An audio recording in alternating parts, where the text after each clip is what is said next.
Welcome everyone to this webinar brought to you by the Israel Defense and Security Forum, IDSF. In Hebrew, our name is Habitchonistim. IDSF is the leading Israeli organization advocating for strong strategic national security-oriented policies. Our movement consists of more than 20,000 people here in Israel, including many reserve officers and operators from all branches of the Israel defense establishment, who believe that strong national security and staunch Zionism are necessary for Israel to be the eternal homeland of the Jewish people. Thank you to all of our viewers and supporters for tuning into these war briefings. It is so important that we are able to share these updates and analysis with you. We are joined today for this briefing by Or Issachar, the head of the research department at IDSF. Or has joined us a good number of times in the past in these briefings, and he's back today to give a deep dive into the day after scenarios. After Hamas has been neutralized in the Gaza Strip, what could possibly happen there? Or, thank you so much for joining us. The floor is yours. Thank you, Moshe. Thank you so much. So let me first start by saying it's great to have you here today with us. I'm currently in Jerusalem. We are having really, fierce days of fighting over there in Gaza, our combatant troops, and the Air Force is working very hard, and as well as the troops on the ground. I'm sure you all know we've had this unfortunate event on Friday, where we had 3 hostages accidentally shot after they had been mistaken to be Hamas operatives, terrorists. This is, of course, heartbreaking. Especially, I can tell you personally that when I participated in TV panels together with the mother of one of the hostages who was shot to death, unfortunately, Yotam Chaim, and his mother was very vocal, and she touched every Israeli's heart. And this is simply one of those things where you just wonder. These are tragedies that happen in the battlefield. There was a post published by one of the officers in the field who protected a good name of the soldiers who did it, saying that these are people over for some 80 days they're there. They wake up to the sound of bombshells, and they haven't seen home for over 2 months, and they're under complete and total stress and vigilance. And so this kind of situation is simply a tragedy. It can happen. I can see that we're joined by Amir Avivi. So the question is if we want to continue to our topic now, or Yeah, or let's pause for a second before you really get sure. into it. And it's a great privilege to be joined by Brigadier General Amir Avivi, who is traveling but is joining us right now. And General, many people have asked if you can really address what Or just mentioned about the tragic killing of those hostages and the rules of engagement in Gaza, to include that in your briefing and your update today, please. Yes. So as we all know, we are dealing with a very vicious terror organization that, among other things, is really utilizing its society, which most of it is completely aligned and helping the terrorists in the fight. So what we're seeing basically the IDF holding the area in the northern part of Gaza Strip. We see terrorists in civilian without weapons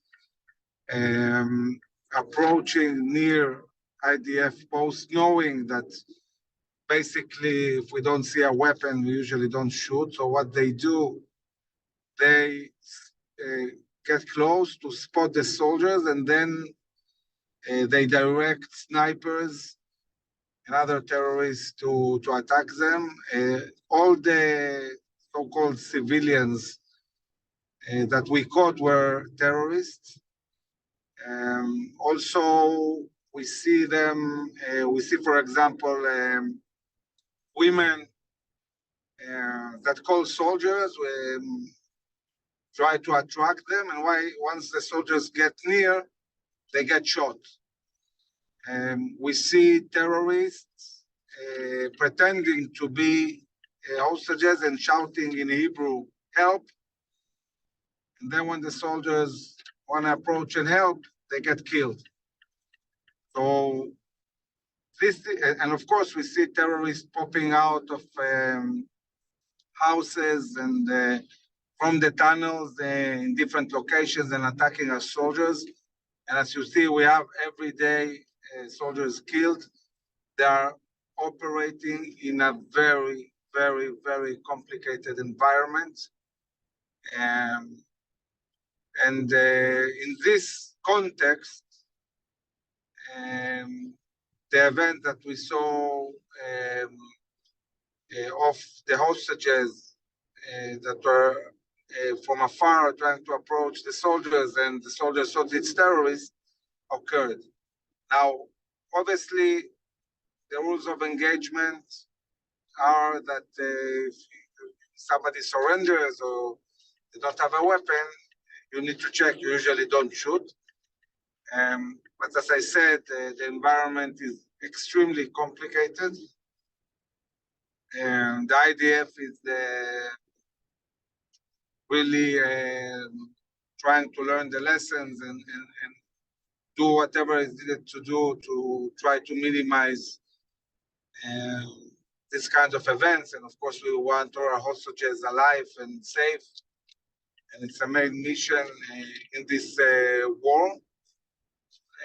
But I think that anybody who is not fighting now in Gaza and his life is in danger, is being shot from everywhere, and is also dealing with civilians that are fully assisting the terrorists, or it's terrorists disguising as civilians, including women, is not understanding how really complicated the reality on the ground is. So it's a real tragedy, and definitely I hope the lessons will be learned, but it's not going to make things less complicated than they already are, and are very complicated.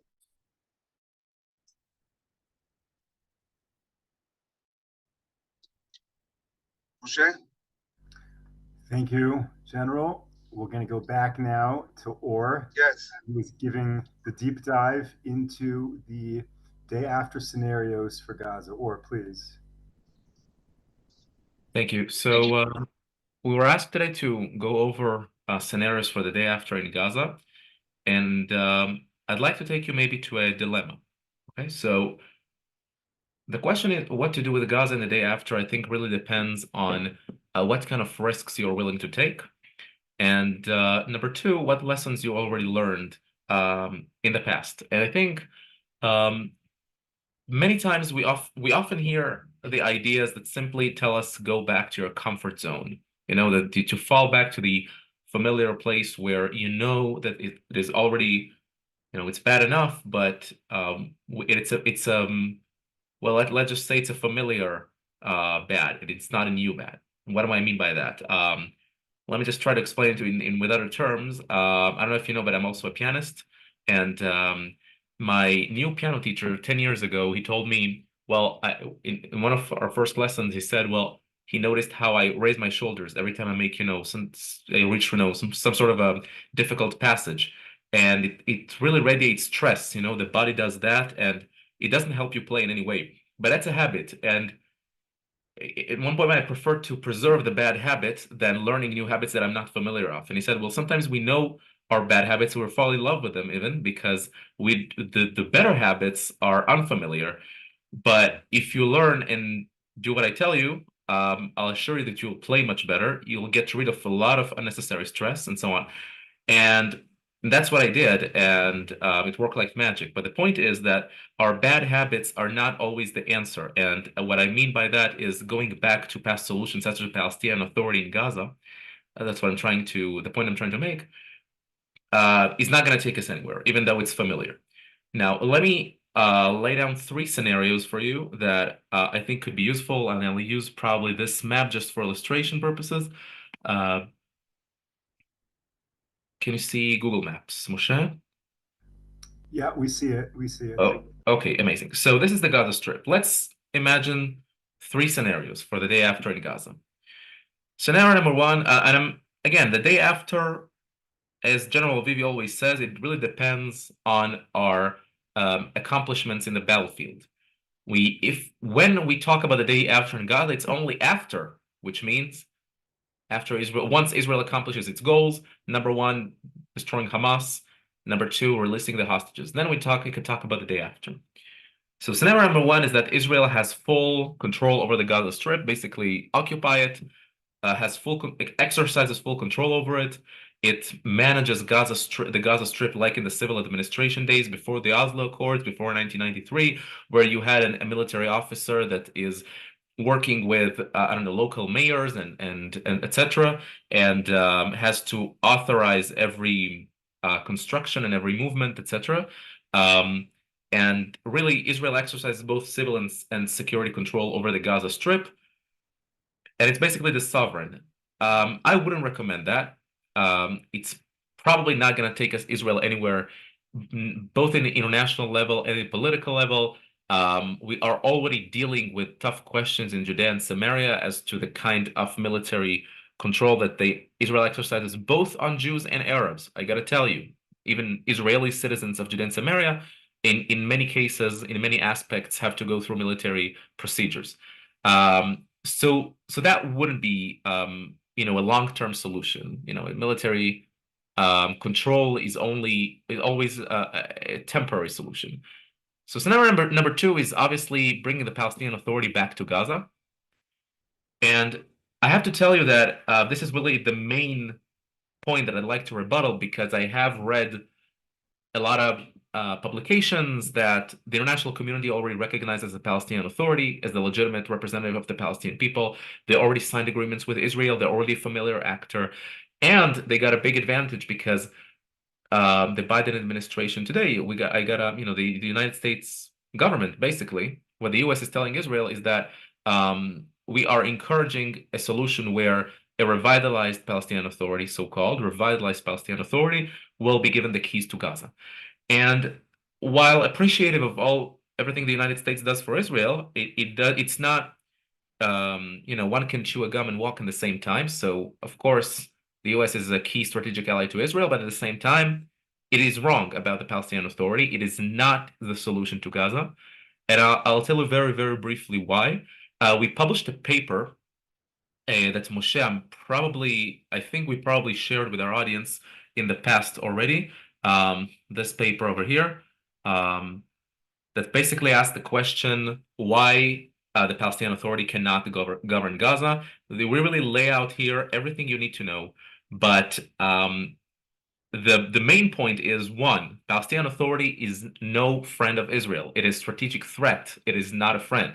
Well, the famous phrase that there is no partner because Mahmoud Abbas and the Palestinian Authority are now actively hostile toward Israel by doing three things. First of all, they radicalize the population. They have entire education programs, like you see here on the map. This is so-called the map of Palestine. The entire state of Israel, including Tel Aviv, Jerusalem, Haifa. This is from a Palestinian textbook. On the left side, you see the sort of propaganda cartoons. I'm sure you've seen them already in one of my previous presentations by Fatah, the Palestinian Authority, inciting the population to murder Jews, etc. So they remain committed to the armed struggle. They're not a peace actor. Number two, the PA pays terrorists. Okay, I'm sure you're familiar with Pay for Slay, the Taylor Force Act. Basically, if you murder a Jew and you enter into Israeli prison, you get a monthly stipend that simply gets you get paid more and more as long as time goes by. So for example, that's the kind of salary, almost $4,000 a month. Palestinian terrorists that serves over 30 years and above is being paid, as opposed to, for example, Palestinian teachers, engineers, etc. So they're not incentivizing Palestinians to have proper occupations, such as being teachers and engineers, but to be terrorists. Needless to say, terrorists who are killed in action, their families get the stipends as well. And number three, the PA is leading the delegitimization campaign against Israel around the world. Okay, the BDS protesting campuses you see in the United States, all the BDS activity, where they sue Israel in The Hague, in the ICC, all this is led by the Palestinian Authority. So every time you see, for example, like a BDS or an anti-Israel or Free Palestine march, there is a big chance the Palestinian Authority is behind it, with a vast network of organizations that it established back almost 30 years ago. But you also see how the Palestinian Authority reacted to October 7. I'll just touch upon, two brief anecdotes that might help you. One is that really Fatah members participated in the October 7 attacks. They even took pride in it. As you can see here, the yellow scarf indicates Fatah, Mahmoud Abbas, right, the Palestinian Authority, as opposed to a green scarf that indicates Hamas. So they pride themselves for taking part in the October 7 attacks.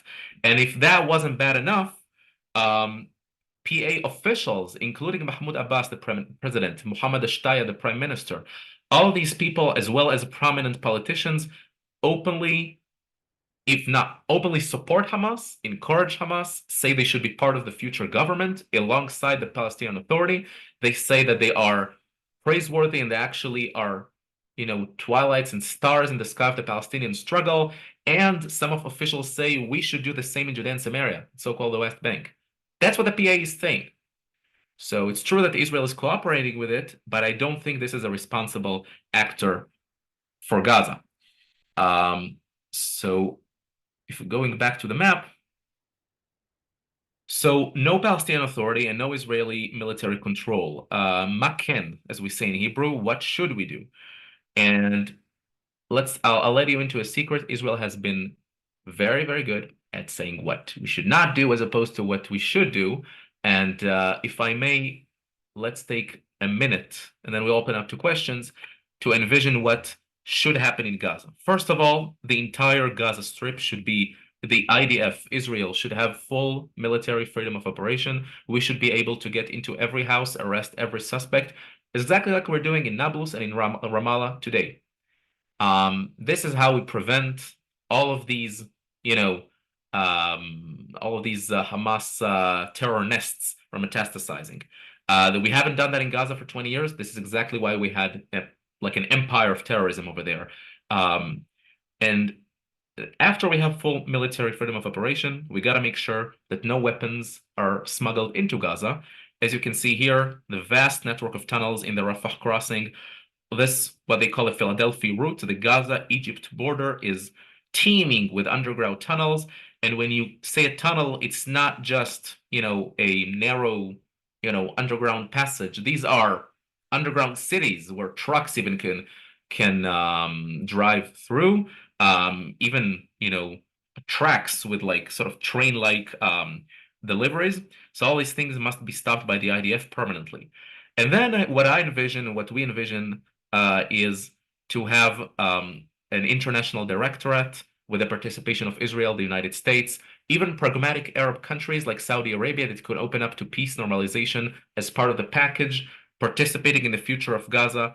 The directorate will run the reconstruction efforts. It will run the international money flowing into Gaza that makes sure that it goes to education and to building up power plants and all of these things, and not to terrorism.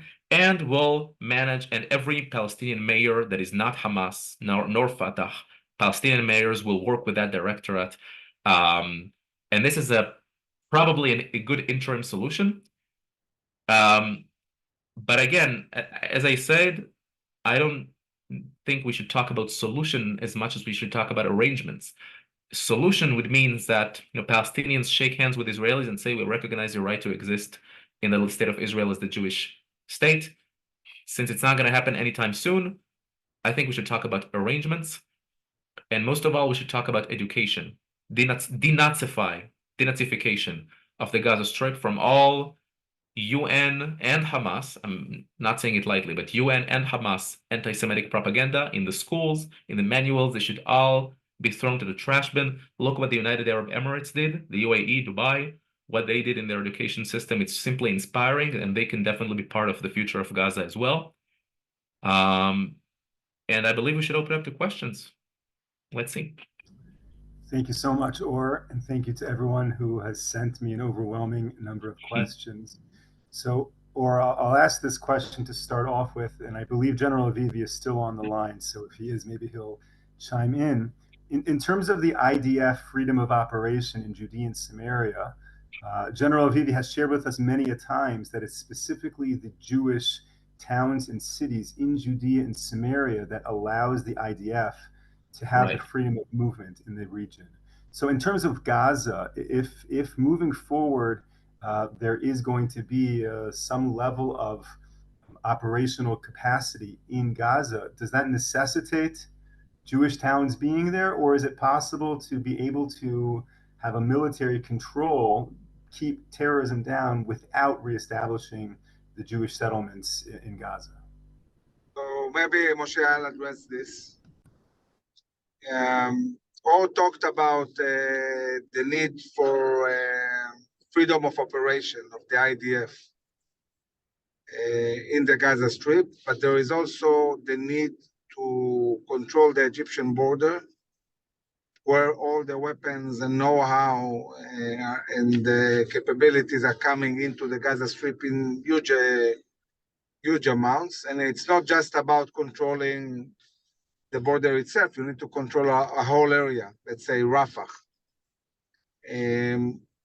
Controlling an area like that and also maintaining freedom of operation forever. This is something that if you only base it on military, the day will come when questions will be raised. Why is Israel, let's say in the words of the world, occupying Gaza?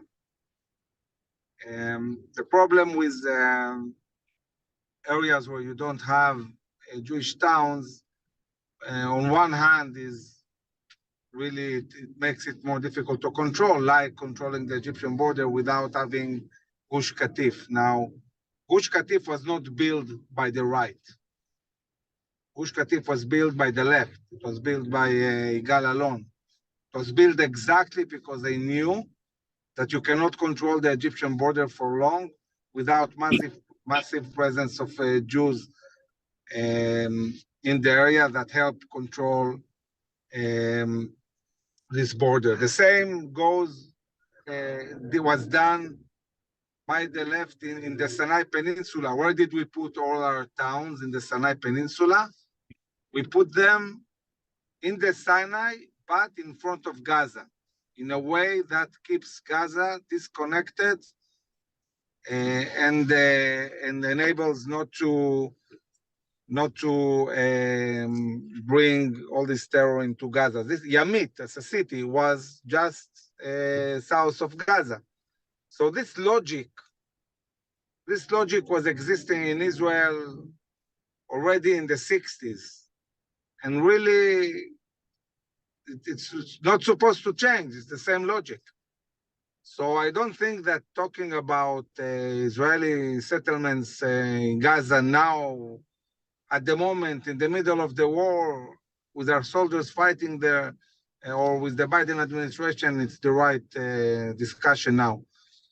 But in the long term, looking at what is needed to secure Israel for generations to come, as we always speak about in IDSF, this is a serious discussion. And this discussion was done in the 60s. And also after we handed Sinai, we understood that we need these towns inside Gaza. And also, I must say, we don't know what will happen in Gaza, talking about today, people say, wow, you have 2 million Palestinians in Gaza. How can we put Jews there as well? Well, I don't think there are going to be 2 million Palestinians anymore. I think there will be huge migration from Gaza. So in the long term, the discussion we need as a society to have looking at the long term. Thank you.